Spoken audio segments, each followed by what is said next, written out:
Say, mom, classmate, my name is Bernadette A. Tabalos. I'm a first reporter of the group 3. So, our topic is about Section 2, Chapter 3, Components of Curriculum Design. Extended Learning Outcomes, IOLs. At the end of the chapter, students are expected to identify what influenced people's reception on education's purposes. Describe how the educational philosophy of a school is being developed. So, explain the significance of considering IM's goals and objectives to the process of the curriculum design and organization. Then, enumerate the major sources of educational IMs, discuss the three domains of educational objectives, and give an example of each type. Analyze the main criteria to consider when selecting curriculum content or subject matter and learning experiences. So, introduction. This introduction of components of curriculum design is ito yung mga designs na dapat natin isipin dahil ito ay bahagi sa ating pagdating ng panahon.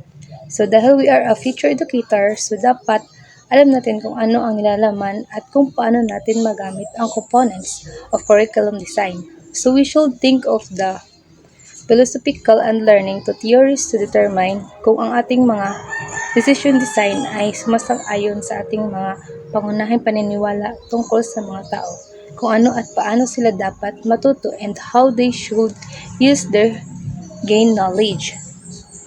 Then, major components of curriculum design. So, meron tayong four majors of curriculum design.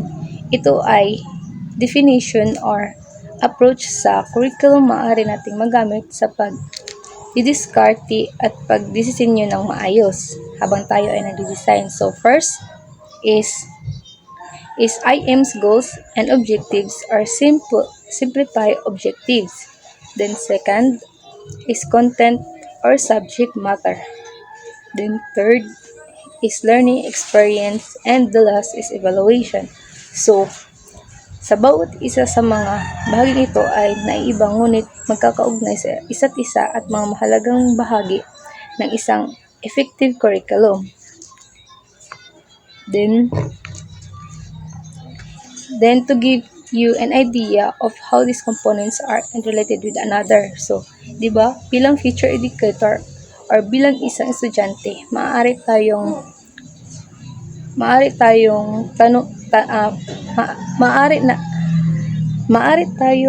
sa ating isipan, maaari nating tanungin sa ating isipan katulad dito sa mga examples na palagay mo na isa ka sa miyembro ng isang committee, for example, in charge of the developing of curriculum. So, what is to be done?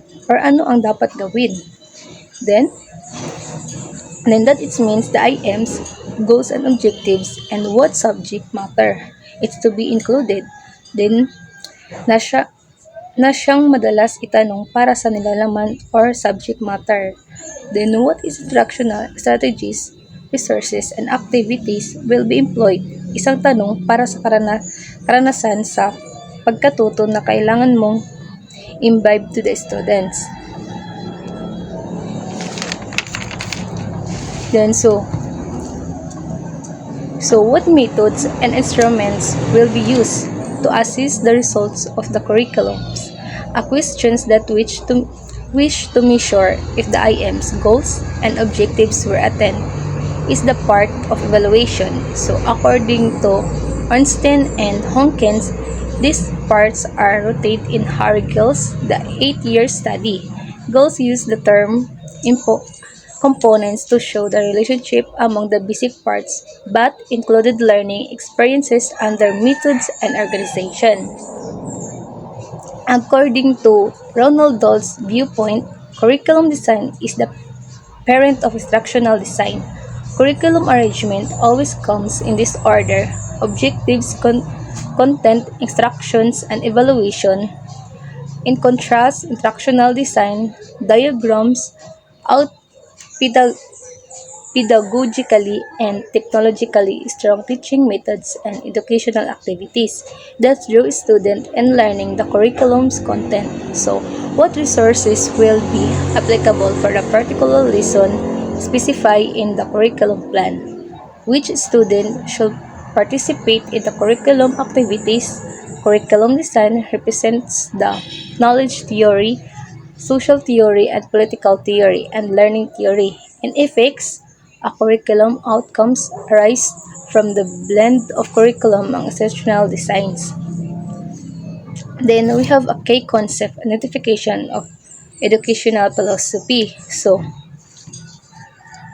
the initial task of the curriculum designers is identification of an educational vision or philosophy which will form the basic of the planning. So sinasalamin nito ang mga hangarin ng mambabasa at ang pangunahing tema na nagbibigay daan para sa hinaharap na ang vision statement or philosophy to provide the guidelines for the curriculum developers in organizing and incorporating programmers and activities into the curriculum.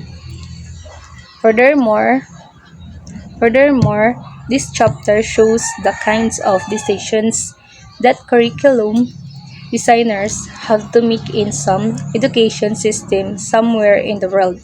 So, makikita na ang ilang mga desisyon ng medyo simple tulad ng pagdaragdag ng mga course or deleting a course or making some the minor changes to content in the while in the Philippines. So, kay di ba nga, simula sa elementary to high school, senior high, and college is ma-encounter gihapon nato si curriculum design kay di ba nga is the future education man ta so gamit jud kaayo sa atoa ang curriculum design. More creative dapat ta and more design so mao to siya. Then we have a generating IMs, goals, and objectives. So, curriculum designers starts with the understanding of the major challenges involved. People agreed that school curricula should allow students to attain knowledge, skills, and attitudes. Yet many people also want curricula to reproduce the culture within which school exists and to further that society economic, political, social, and cultural interests. Most people favor curricula that promote a global perspective others, then think that local concern should be the prioritized, once emphasize influences one's response to questions such as what doesn't require to know at a particular level. So whose knowledge is of significance, whose history, whose works according to or it was the observed that the globalization of knowledge is resulting a neglect of local knowledge. Then, generating IMs. So, educational IMs are lifetimes aspirations. They are purposely stained generally because they are developed for a general level of education and by the society. They provide long-term directions for the students. Mostly, IMs are considered to be developed at a at a system level such as an education department or in the government documents like for example in our country it is the embedded in the 1987 so Philippine Constitution which states that all schools show IMs too. So inculcate the patriotism and nationalism and foster love of humanity. Then three is promote the respect for human rights and for appreciate the role of national heroes in the historical development of the country. Then five is teach the right and duties of citizenship. Then strengthen the ethical and spiritual values. Then pang seven is develop moral character and personal discipline. Number 8 is encourage the critical and creative thinking. And 9, broaden scientific and technological knowledge and promote vocational efficiency. So, like a roadmap, IMs help us to guide our lives in the general and point us to positive directions. So, but they can never be fully attend.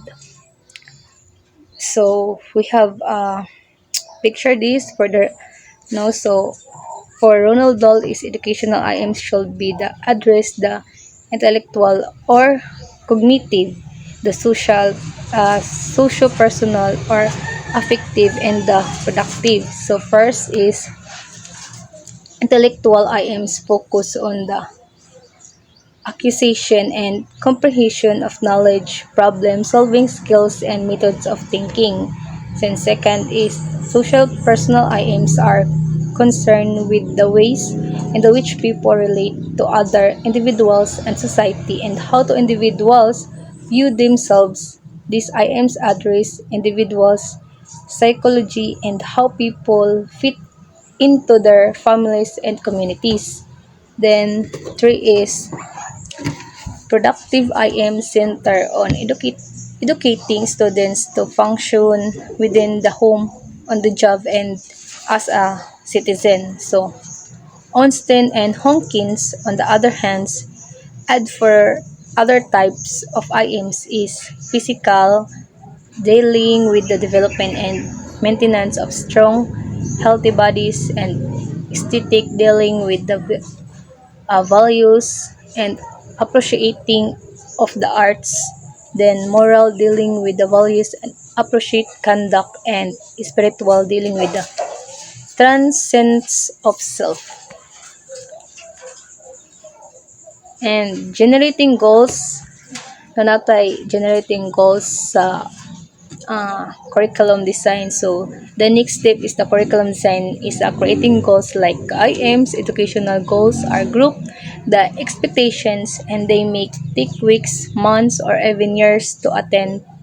So goals differ from IMs in that they are attainable, yet many remain uh, unattained. Example is high school may have as one of its goals that the main achievement scores of NSAT, so National Secondary Achievements Test for all class that are tests next year will be equal or exceed their counterparts scores in this year's test. Goals are group oriented. The successful attainment of goals does not require each every students to success to. So, kita na to siya diri sa examples no sa relationship between IM's goals and objectives can be seen on figure 3.1. So no, tayo siya formative evaluations, then IM's goals, objectives, then summative evaluation. So next is, so that's all my topic. So the next reporter is show you how to kuanda this object curriculum design. Good day, ma'am. I am Jacqueline Salinas and I am the next reporter. Um, Evelyn Sowells. So, according to Evelyn Sowells, ang goal daw sa particular na curriculum or subject ay kuan nga kanang critical thinking sa mga students to learn their own.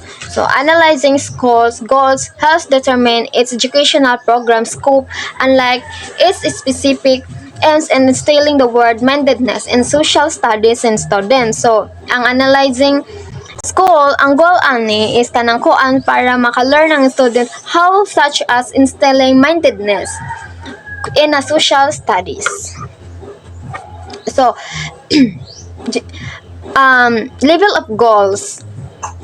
Ang level of goals is mauni ang kanang taga-tudlo or ga-instruct sa mga students sa sulod sa room or like ang teachers and instructor.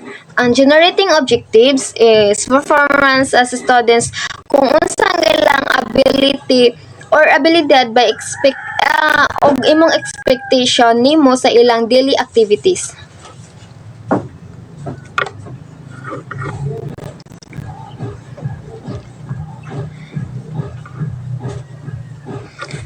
So, types of objectives. Educational objectives. Ang naka-indicate din ni sa educational objectives, ang naka-indicate din niya ang pag-ugali sa mga students kung nga imong na-obserbahan sa ila.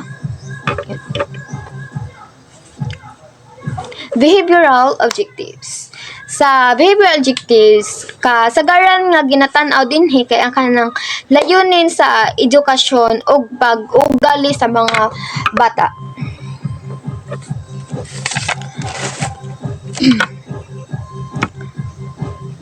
Non-behavioral objectives. Kaning non-behavioral general objectives kay ginatulo dinhi kung kanang postmodern education gatukoy sa manang batasan sa kanang mga masyadong marketed or to generate objectives is to educators should be consider all domains of learning including cognitive, affective, and psychomotor less them in order reflecting increasing complicity. So, cognitive domain. In 1956, Benjamin S. Bloom, the University and Chicago students developed a master in the following order. So, level, knowledge, comprehension, and application. Ang knowledge description is ability to recall the information. Keywords is to describe, define, list, text, identify, outline, recall. Comprehension, ability to understand, explain, discuss, summarize, translate. Application is ability to use an understood concept the new situation. Ng higher order thinking skills level is analysis, synthesis, and evaluation. So, continuation na siya. Ang analysis is description abilities to separate a concept to the components in order for a greater understanding how the parts of affect to the whole. Ang keyword discriminate, differentiate, compare, contrast, breakdown. Synthesis, the ability to put the understood parts together in order to create new meaning. Categories to compose, the generate, design, modify, create. Evaluation, to ability to make a judgment, conclude, criticize, define, justify, and evaluate. So, Revised Bloom Taxonomy 2001 in Revised Bloom Taxonomy is published incorporating cognitive psychologists, curriculum theorists, instructional researchers, and testing specialists to adopt the evolving nature of education, mas relevant to entry the diverse version of cognitive domain as follows. Yan, manang. So, affective domain, feeling, emotions, attitudes, feel.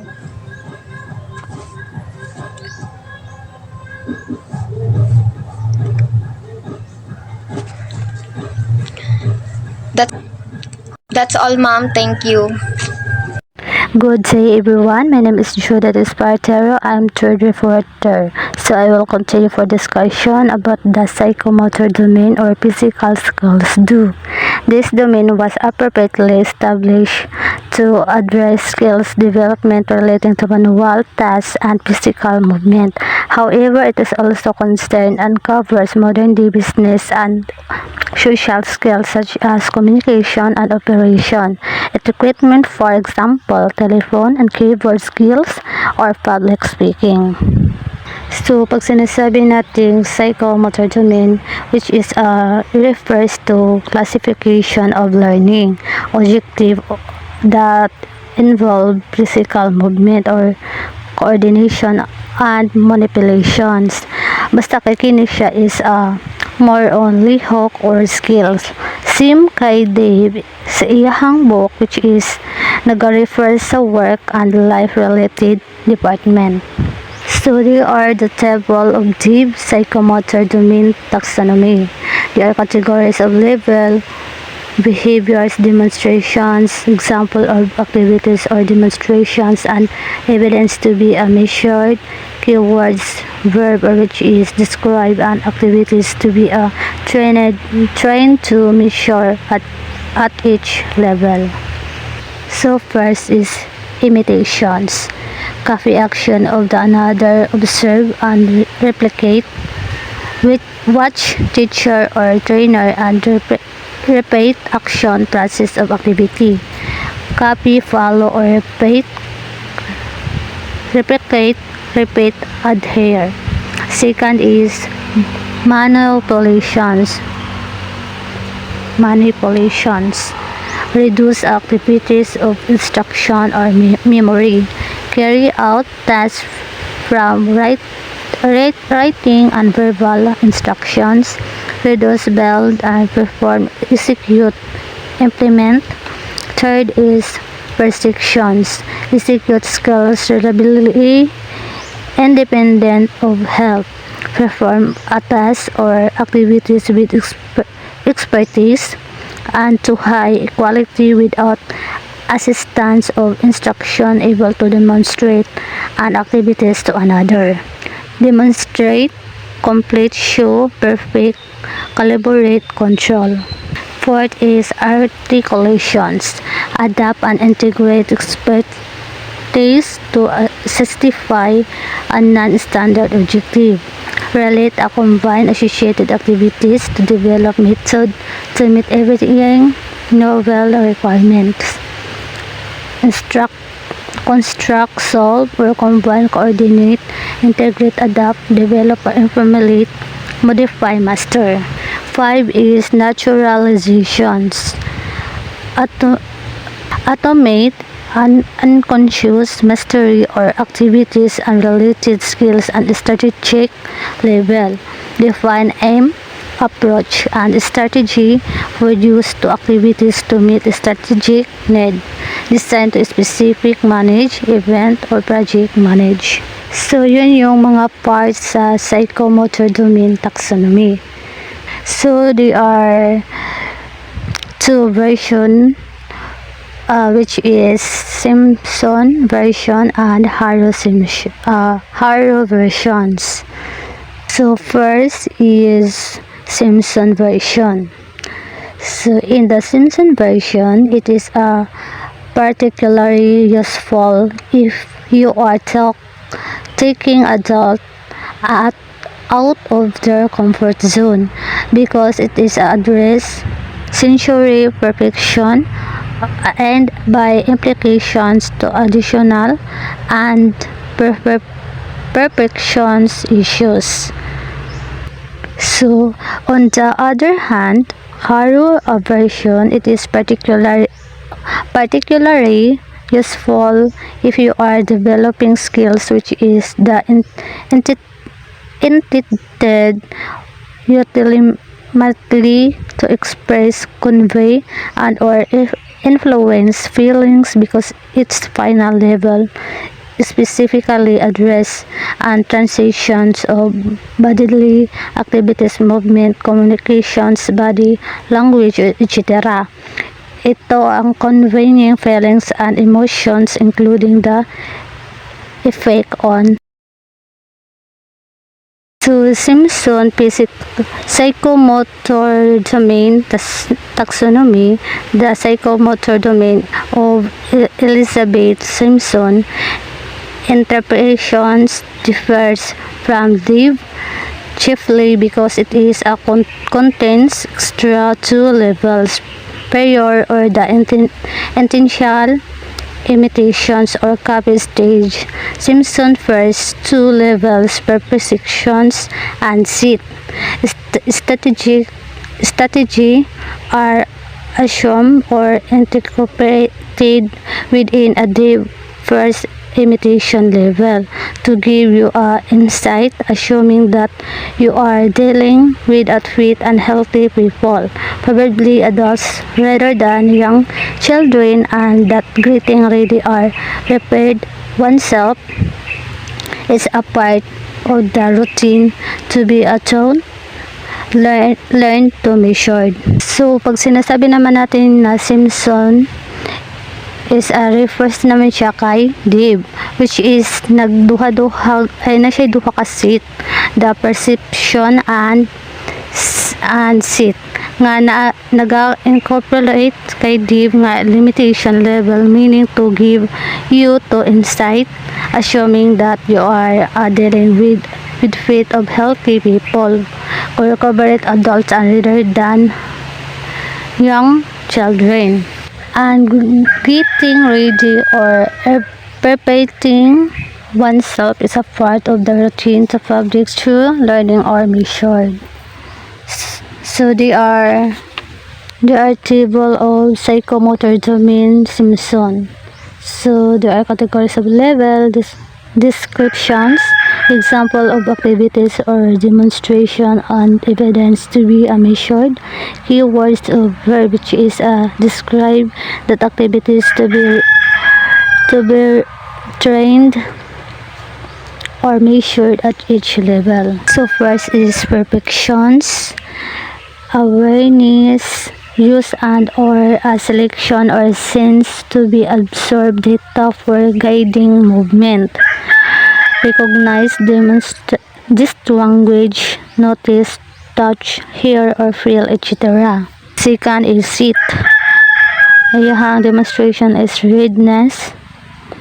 Then mental, physical or emotional preparations before experience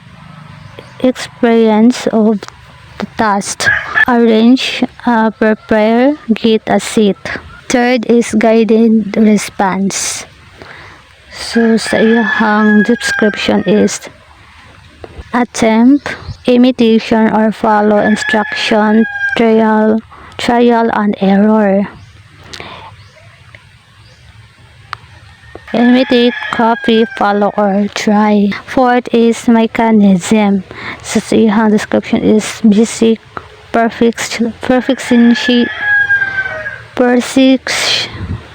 basic for patients, completely response and stimulus for actions, make a perform and shape and complete. 5 is complex overrun response. As iyang descriptions, they are expert perfect for sequence, execute and complex process with expertise, coordinate, fix or demonstrate. The 6 is adaptions, adaptable or perfect sequence,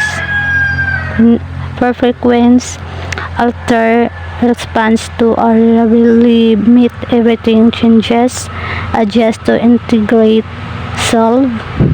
7 is organizations, creative frequency, develop and execute new integrate response and activities designed to formulate, modify, redesign, truth build, shout. Operations of the psychomotor domain is strongly based towards the development of physical fitness, dexterity and agility, and control of the physical body to considerable levels of expertise. With this Haru model is more appropriate to the development of young children bodily movement skills and expressive movement.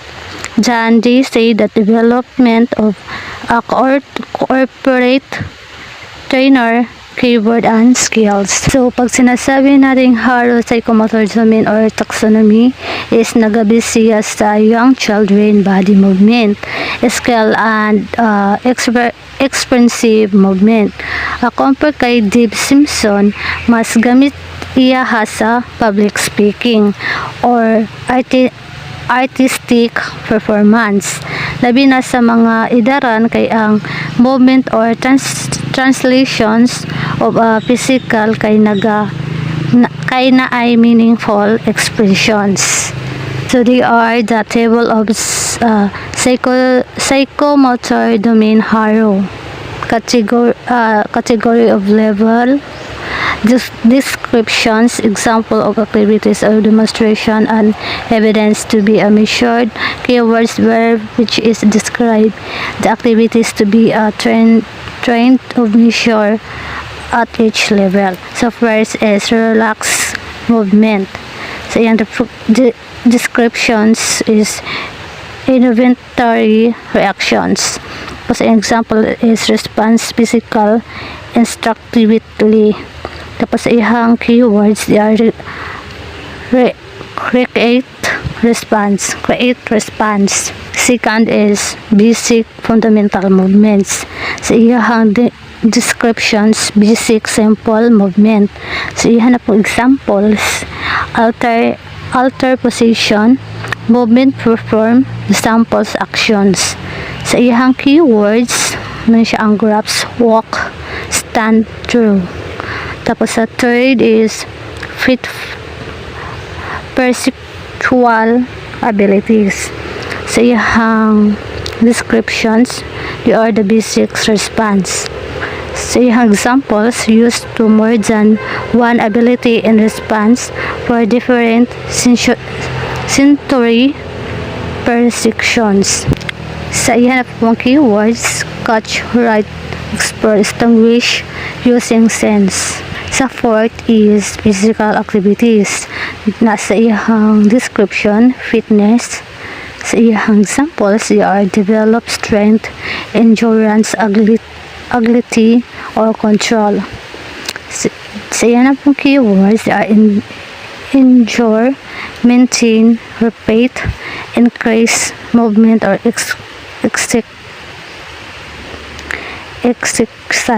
And the fifth is skilled movement, complex operations, execute and adapt evidence, integrate movements, dribble, jungle, play and musical instrument craft. And the last is non-descriptive communication, meaningful, expensive activities or outputs. Activities express meaningful interpretations, express and convey feelings and meaning through movements and actions. And that's all my part. Thank you for. Hey everyone, my name is Marvin Villasano Rosati. I am the last reporter. This criteria for selecting content. Curriculum planners have to apply criteria in choosing curriculum content. These criteria are the common to most curricular orientations. Educators in the various philosophical camps might place greater emphasis on the particular criteria. These are self-sufficiency. So, ang self-sufficiency, for example, is kayang alagaan ang iyong sarili. Dapat tayo maging masaya o harapin ang mga problema nang walang tulong mula sa ibang tao. Next is significance. Significance is a content to be learned is the significant to only the degree to which of the contribute to the basic ideas, concepts, principles, generalization, and so on of the overall aims of the curriculum. Content should be also to consider the development of particular learning abilities, skills, processes, and attitudes formation. So, ang significance is ito ay nakakatulong sa pangunahing idea o konsepto, prinsipyo, at pangkalahatang layunin ng curriculum. Next is validity. Validity is the authenticity of the content selected. In this time of information, the explosion knowledge selected for a school's content can quickly become the absolute and even incorrect. As new knowledge is discovered, content assumed assumed valid by become the misleading or even false.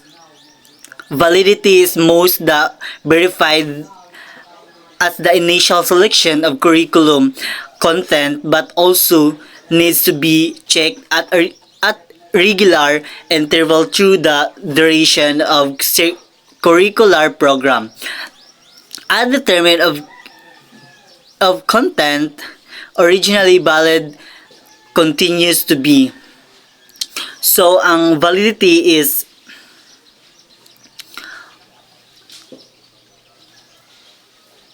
mo ni siya ang mo ni siya ang gamas verified to initial selection of curriculum content sa mga content.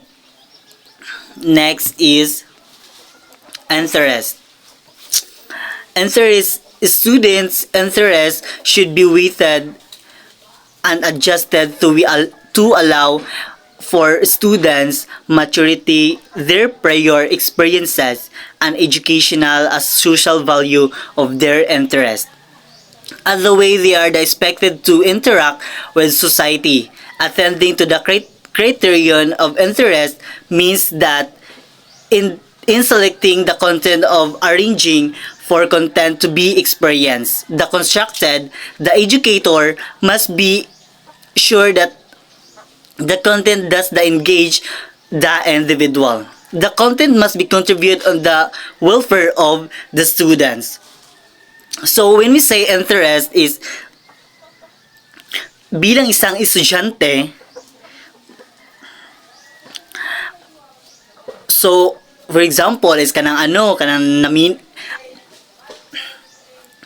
kita nga estudyante dapat jud is mamino jud ta sa mga discuss sa mga tong teacher para kita pud nga mga students is napud tay makasabot pud ta o napud tay ma-learn.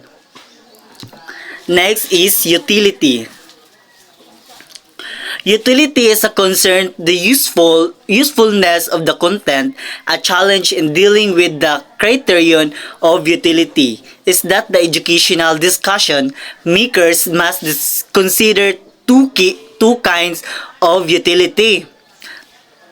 Mo ni siya ang current utility and future utility. These are the certain of the content and procedures that students need to learn the immediately application to be successful in their lives. So utility is usefulness of the content. So for example is ang pag-aaral ng mga pangunahing kasanayan sa pagbabasa, pagsusulat at pagbibilang ng elementarya. Ito ay mahalaga sa mga mag-aaral upang makamit ang tagumpay sa kanilang kasalukuyang buhay. Next is learnability. So ang learnability is certain to content are selected that are out of the range of experiences of particular students and are thus difficult is not impossible to learn. Furthermore, selected the content and sometimes arranged and presented in ways that make their learning difficult for some students. So ang learnability is mo siya ang ga-defined sa mga students as ace and spade, with which the users get familiar with the use from a new product. Next is feasibility. Feasibility is forced curriculum planners to consider content in the light of time allow, cease proceed, can the resources available, the expertise of current staff, the nature of the political climate,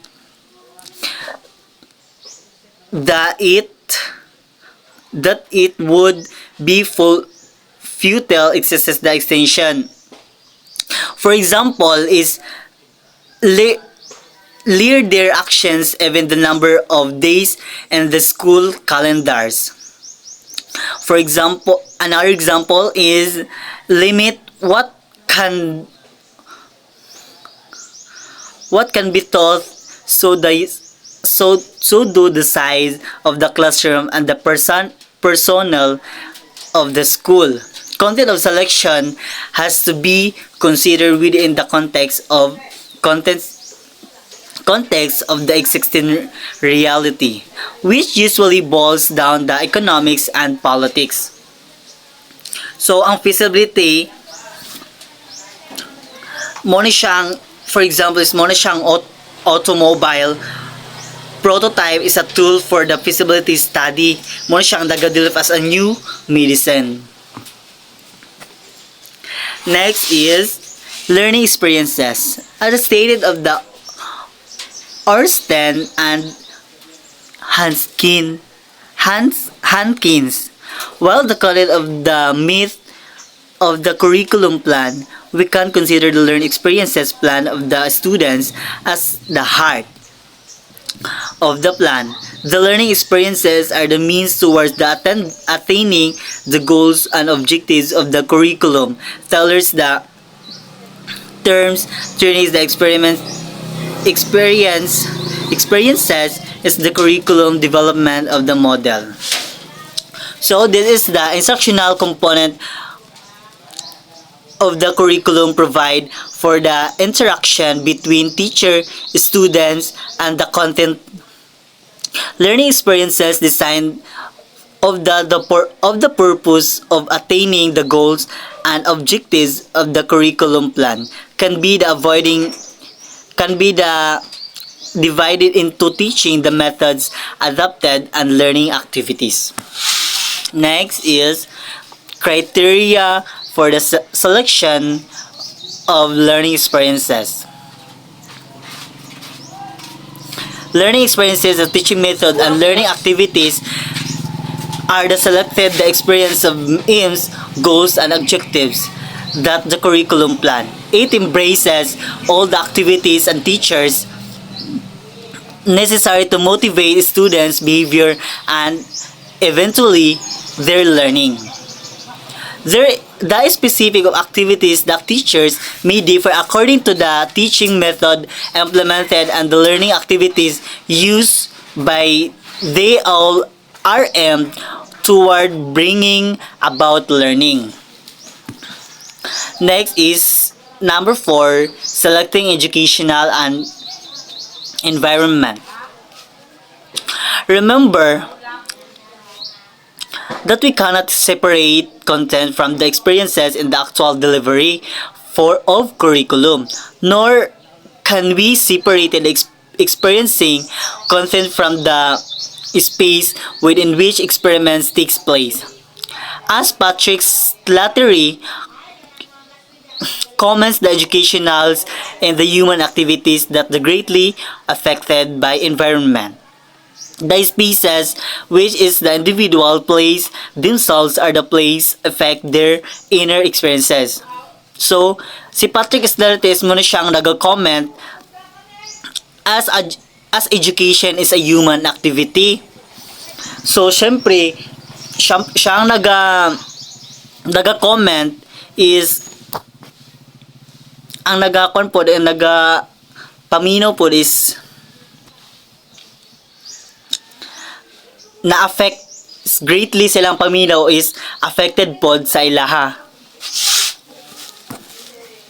Next is aqueducts refers to plan spaces are the classroom large enough, well lighted, and efficiency temperature controlled. Are the visual displays are the enough so that students can see them.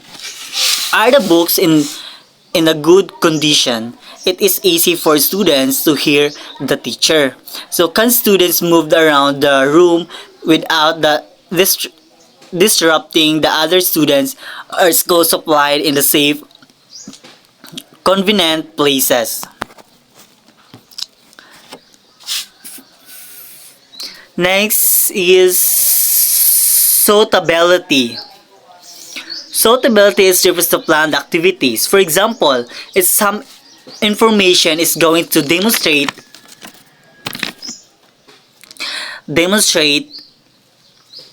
well, all students always easily to be able watch. So, ang suitability kung isang guro ay nagpapalabas ng isang eksperimento sa pisika sa loob ng silid-aralan, mahalaga ng lahat na estudyante ay maaaring makakita ng malinaw at maabutan ang eksperimento.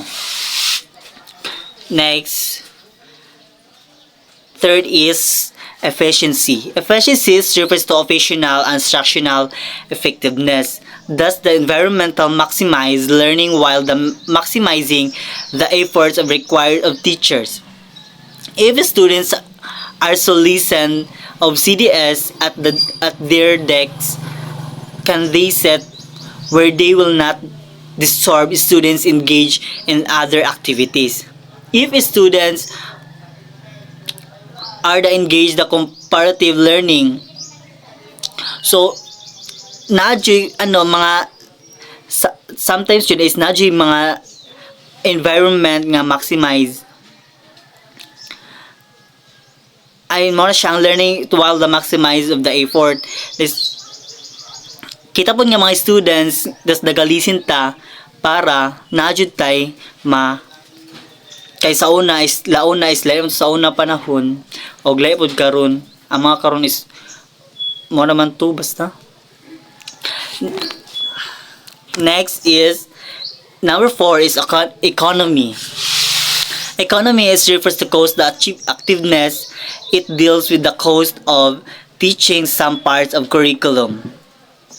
So syempre naka-cost man jud ta og kanang effectiveness diri sa atong sa panapagtudlo. Syempre kanang magtudlo ta is maabot mo maakonta makarelate ta inana di ay.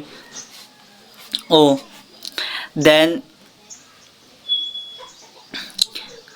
expanded the student teachers the effort. O syempre mga students ug teacher is syempre kita mga students dapat nadyo tay effort. Okay, abot sa panahon magamit pang gyapon nito tong course. So while has the furnish another list more siyang list criteria of optimal educational spaces. These are the volume. Next is refers to spaces, size, the shape will the want to children to enjoy the silent reading. So usahay pod kanang napoy uban pod nga mga students nga children is naga-enjoy sila og kanang naga-reading is kanang silent. Then we should provide with the cozy quiet. Syempre dapat kung pabasahon ta is syempre maghilom jud ta kay para dili ta maka-disturb sa kanang nagabasa. Next is illumination. So ang illumination is to be light the presence of the educational environment lightning levels. More siyang affects students mood and energy levels. Also the artificial light has the different effects than natural light. Curriculum planners should consider the rule of lightning, the creating the environmental spatial, the conductive to learning. So sa atong curriculum karon is naadji mga artificial light has the different of effect. Mo na siyang mga curriculum planners should consider the rules lightning of creating the environmental, especially the conductive of learning. Next is temperature. Temperature is a really considered the curriculum planning, yet the learning is impeded by the excessive heat of the or cold.